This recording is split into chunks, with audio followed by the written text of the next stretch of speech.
Hello, my name is Teacher Kelley, and today I'm going to go over the 7 tips that I think are absolutely essential in order to pass your interviews with Vipkid and get a good pay. So I'll go through them, each tip and some details on each one.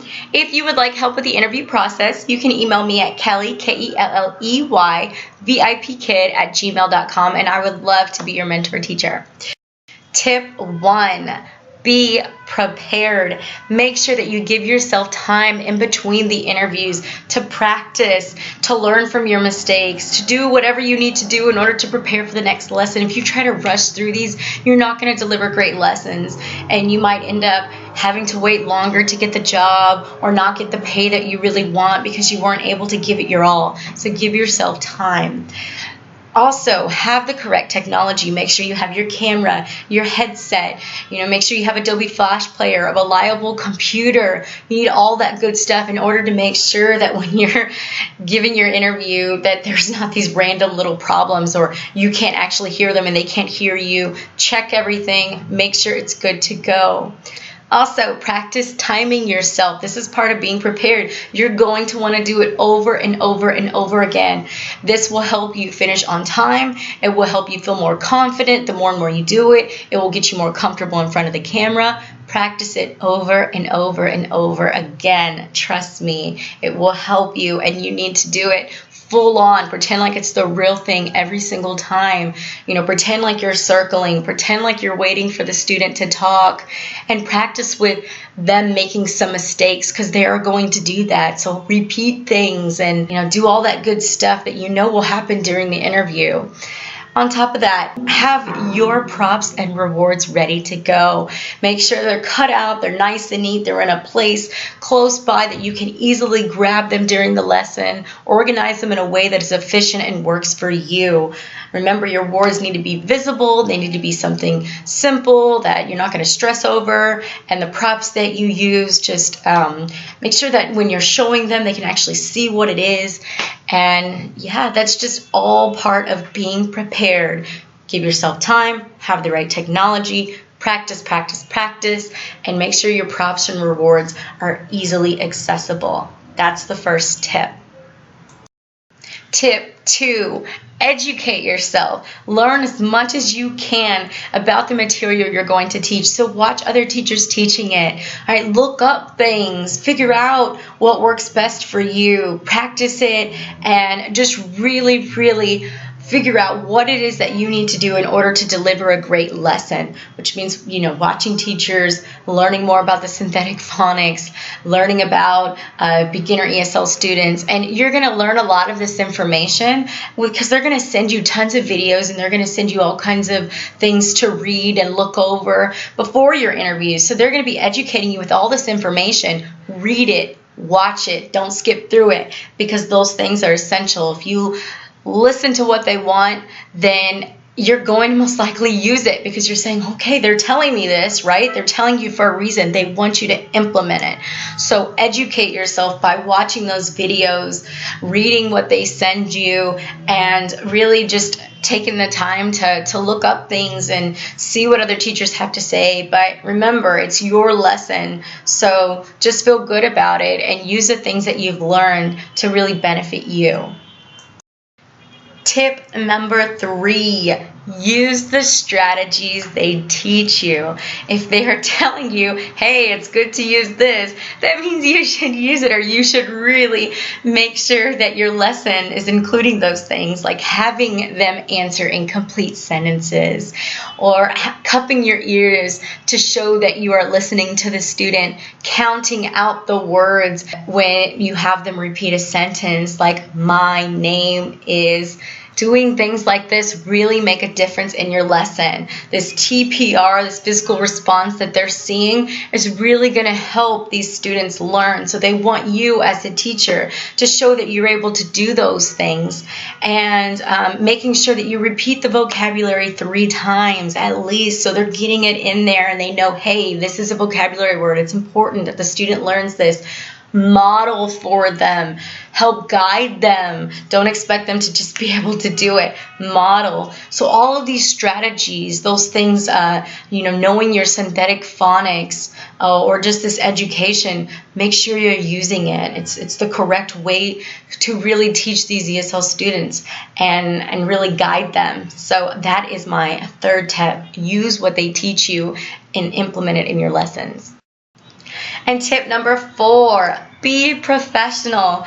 You obviously want to get the job, and if they see that you are being very professional and you are very well put together, you have things like good lighting, your technology is great to go, you have a nice background, they're going to say, wow, she's taking this very seriously, or he's taking this very seriously. They want this job, right? When they're asking you questions, be prepared to answer a little bit about yourself. They're really not going to get into details about a lot of things, but overall, just be prepared to give them at least your background, your teaching experience a little bit. They ask you some basic questions, and have some questions in mind that you can ask them too. I think that's always great to ask them some questions, and make sure that you're responding to the emails, that you're showing up to your interviews, that you're on time. Obviously, a lot of it's common sense, but it goes a long way. Being professional and making yourself ready to go and looking like you're ready for this and that you can play that part,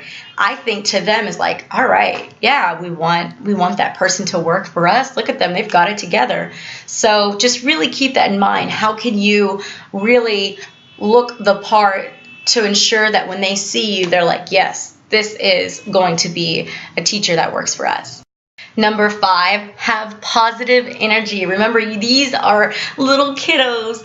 They're from the ages of like 4 to 12. So they're all going to be younger. And Vipkid wants these kids to have fun when they're learning. So they're looking for that in your interview, that you're not just going to be like, hello, my name is Kelley. Okay, that's not going to sell it to them. You want to start with a big smile. You want to greet them. You want to give them high fives, fist pump them, give them their little rewards during the lesson, to show that good job, awesome. You don't have to be over the top, but you do need to be positive, and you need to remember that you're working with kids, so you're not going to deliver a very serious lesson. It's supposed to be fun and engaging for them. So really keep that in mind, because it will make a difference.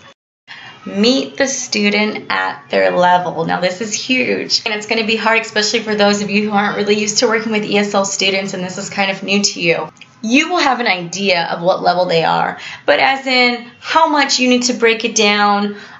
Really, if the student is able to answer in complete sentences already, if they're able to answer extension questions, if they're able to do your commands, those are things that you're going to figure out when you're teaching them. And you'll figure it out early on. If they're really struggling or if they're getting things, you'll know early on in the lesson by how they're responding to you and what they're doing in those first few slides. So once you can really figure out that student, make sure that you stick with that level and you kind of don't go far above or below, because you don't want the students bored if you start really breaking it down too much, and you don't want them to also be very confused if you go too above.